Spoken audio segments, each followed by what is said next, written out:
देखिए, एक स्वस्थ शरीर की इच्छा हर व्यक्ति को होती है। हर कोई चाहता है स्वस्थ रहना। और जैसे कि ये नियम भी है कि पहला सुख निरोगी काया, और हम सब यह जानते हुए भी सबसे कम ध्यान अपने स्वास्थ्य पर देते हैं। हमें ध्यान सिर्फ तभी आता है जब यह स्वास्थ्य बिल्कुल बिगड़ जाता है या हमारी रिपोर्ट्स में कोई एक ऐसी बीमारी आ जाती है जो हमें किसी चिंता में डाल देती है। तो हम बात करेंगे कि हम अपना इम्यूनिटी सिस्टम प्रकृति के द्वारा कैसे बढ़ाएं। अब देखिए, इम्यूनिटी सिस्टम बढ़ाने के लिए हमें अपने शरीर के हर अंग को स्वस्थ रखना पड़ेगा। अंग स्वस्थ रखने के लिए अगर हम अपने शरीर को 3 भागों में बांट लें, हम यहाँ से लेके छाती तक का हिस्सा, उससे लेके पेडू तक का हिस्सा और फिर उसके नीचे तक का हिस्से को अगर हम बांट लें तो हमारी बॉडी में स्पेसिफिक ऑर्गन्स हैं। अगर हम ऊपर के हिस्से की बात करें तो हम नाक, कान और आँखों की बात सबसे पहले करते हैं, जिनकी क्लिनजिंग के लिए प्राकृतिक चिकित्सा में बहुत सी थेरेपीज़ हैं। देखिए, हम रबड़ नीति कराते हैं। रबड़ नीति या सूत्र नीति आप कह सकते हैं। एक रस्सी होती है जिस पर मोम लिपटा होता है, उसे हम नाक से डालेंगे और मुंह से बाहर निकालेंगे और फिर उसको ऐसे करके अंदर से घर्षण करेंगे ताकि आपके नाक में जमा मैल अच्छे से बाहर निकल जाए और आप बहुत अच्छे से सांस ले सकें। दूसरी चीज़ है, आँखों के लिए हम आई वॉश करते हैं, जिसमें आप 1 कप पानी में त्रिफला रात को भिगोएं और सुबह उसको 3-4 बार एक महीन कपड़े में छानकर आँखों पर छींटा मार सकते हैं। इससे आँखों की बहुत अच्छी धुलाई हो जाती है। कानों के लिए आप नारियल का तेल थोड़ा सा गर्म करके अपने कानों में ड्रॉप डालें और 5-6-7 मिनट तक अपने कानों की चारों तरफ मसाज करें। इससे क्या होगा, आपके आँख, नाक और कान बहुत ही अच्छी तरीके से काम करेंगे। दूसरी चीज़ में यदि हम शरीर का मध्य भाग देखें तो वो उसके लिए हम आपको वमन कराएंगे, जिसमें आपके अमाशय में जमा गंदगी या आपके फूड पाइप में जमा गंदगी जो है या गैस्ट्रिक जूसेस जो हैं वो बाहर आ जाते हैं। उसके लिए हम क्या करते हैं, 1 लीटर पानी आप किसी भी जग में लीजिए, उसमें थोड़ा सा नमक डालिए और उसे एक सांस में आपको पीना है। आप उसको एक सांस में पिएंगे तो या तो आपका शरीर अपने आप उसे बाहर फेंक देगा और या आपको गले में उंगली डालकर उसे उल्टी करनी है। इससे आपके फूड पाइप में जमा मैल और गंदगी सब निकल जाएगी। जिन लोगों को अल्सर्स हैं फूड पाइप में, उसके लिए भी बहुत ज़्यादा ये यूज़फुल रहता है। यदि हम शरीर का निचला भाग देखें तो आंतों की मैल निकालना बहुत ज़रूरी है। वो इसलिए ज़रूरी है कि यदि आप कुछ भी अच्छा खाते हैं, बहुत से लोग जनरली ये कंप्लेंट करते हैं कि हमें वो खाना पच नहीं पाता। तो यदि हमारे आंतों में मैल जमा है तो आप खाना पचा नहीं पाएंगे। तो निचले भाग के हिस्से के लिए हम अनीमा देते हैं, जिसमें कैथेड्रल आपकी एनस में हम डालते हैं। उसमें आप या तो नींबू पानी या फिर हल्दी पानी या वीट ग्रास पानी या फिर आप दूध का मट्ठे का अनीमा हम दिया जाता है। रोगी को अनीमा दिया जाता है 1-1.5 लीटर, जो भी उसकी शरीर की कैपेसिटी होती है। उसके बाद उसे मल त्याग करने के लिए वॉशरूम जाना पड़ता है।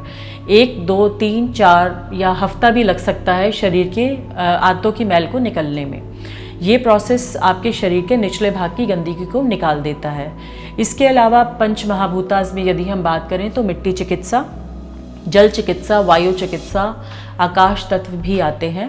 मिट्टी चिकित्सा में मिट्टी की पट्टी पेडू पर और यहाँ माथे पर दी जाती है, जो आपके पेट में जमा गंदगी को अपनी तरफ आकर्षित करती है, क्योंकि मिट्टी की ये कैपेसिटी है कि वो मिट्टी में जहर को भी चूस लेने की कैपेसिटी है।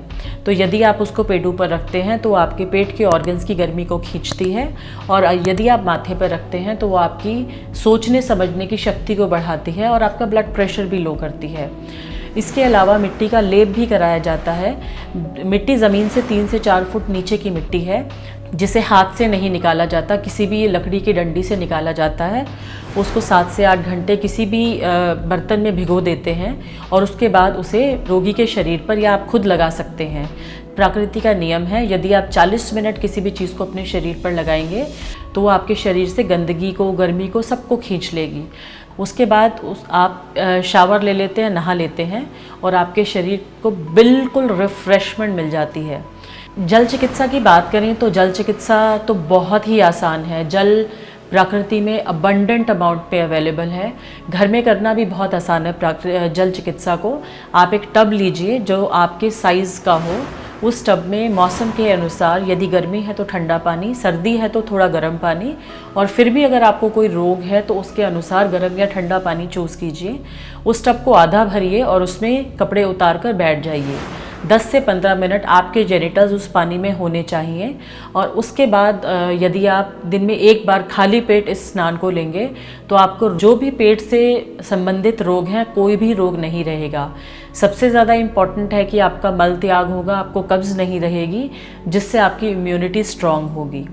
और यदि हम जल चिकित्सा में एक और बात करें तो हमारे पास है फुट बाथ, जिसमें आप गर्म पानी में अपने पैर रखते हैं।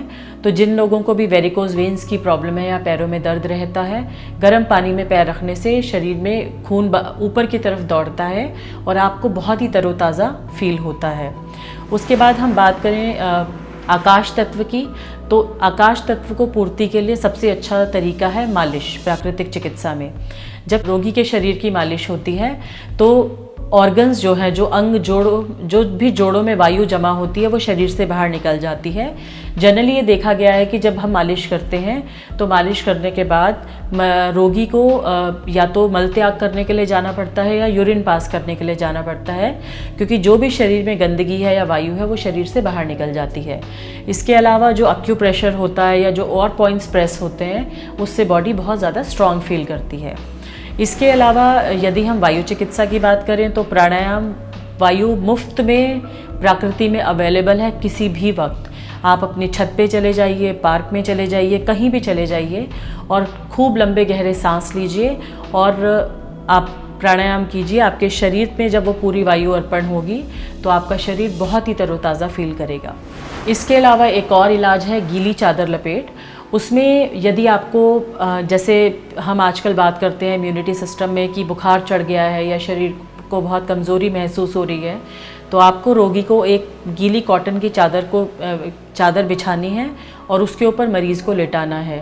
चादर में मरीज़ को चारों तरफ से लपेटना है और उसके बाद अच्छी तरह से कंबल में लपेटना है। तो ये फिर 40 मिनट का प्रोसेस है। 40 मिनट तक यदि आप गीली चादर लपेट देते हैं, इससे आपके शरीर में जो जमा चर्बी है वो शरीर से बाहर निकलती है, आपके शरीर में जमा गंदगी है वो बाहर निकलती है और आप बहुत ही तरोताज़ा फील करते हैं।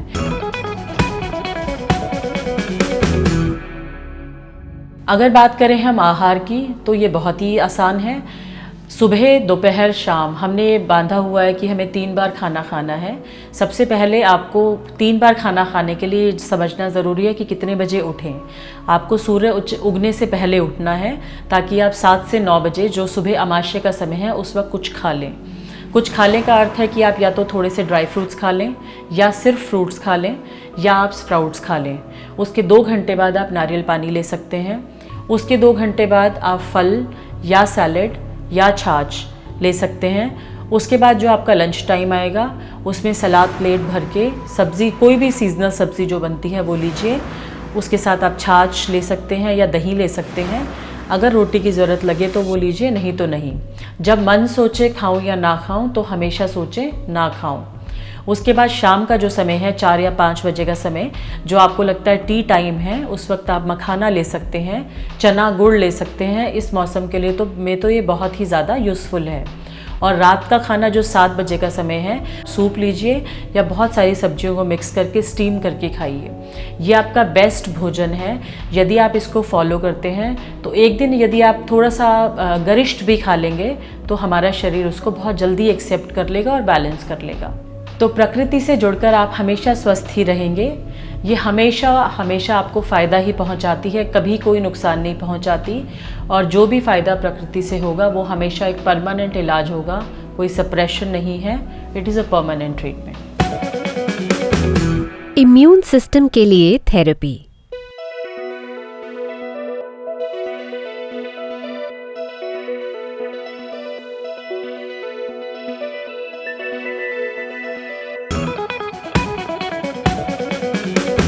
इम्यून सिस्टम के लिए उपयोगी फूड मंत्रा। केला स्वास्थ्य के लिए लाभकारी होता है।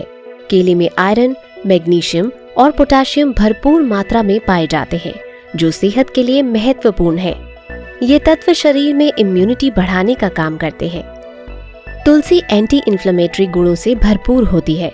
इसके सेवन से शरीर कई तरह की बीमारियों से लड़ने में सक्षम हो जाता है। आयुष मंत्रालय ने भी तुलसी के उपयोग को शरीर की इम्यूनिटी बढ़ाने वाला बताया है। संतरा, मौसमी आदि रसदार फलों में भरपूर मात्रा में खनिज, लवण तथा विटामिन सी होती है, जो प्रतिरोधक क्षमता बढ़ाने में महत्वपूर्ण भूमिका निभाते हैं। आप चाहें तो फल खाएं या रस निकालकर सेवन करें। रस में शक्कर या नमक ना मिलाएं। भोजन का पाचन पूर्ण रूप से हो, इसके लिए सलाद का सेवन जरूरी होता है। ककड़ी, टमाटर, मूली, गाजर, पत्ता गोभी, प्याज, चुकंदर आदि को सलाद में शामिल करें। इनमें प्राकृतिक नमक पर्याप्त रूप से मौजूद होता है, ऊपर से ना डालें। इम्यूनिटी बढ़ाने के लिए गर्मियों में दही का सेवन करें। गर्मी में दिन में कम से कम 1 कटोरी दही का सेवन जरूर करें। दिन में गुड़ के साथ छाछ पीने से शरीर में डिहाइड्रेशन की समस्या नहीं होती है। गेहूं, जवार, बाजरा, मक्का जैसे अनाज का सेवन चोकर सहित करें। इससे कब्ज नहीं होगी तथा प्रतिरोध क्षमता चुस्त दुरुस्त रहेगी। दोस्तों, आज के एपिसोड में बस इतना ही। हेल्दी अड्डा के अगले एपिसोड में हम बात करेंगे नेचुरोपैथी द्वारा फ्लू की रोकथाम कैसे कर सकते हैं। दोस्तों, अगर आपको हमारा ये प्रोग्राम पसंद आया है तो प्लीज़ इसे लाइक करें, सब्सक्राइब करें और शेयर करना ना भूलें। आपके हेल्थ से जुड़ी कुछ नई इन्फॉर्मेशंस और कुछ हेल्दी टिप्स के साथ आपसे फिर होगी मुलाकात।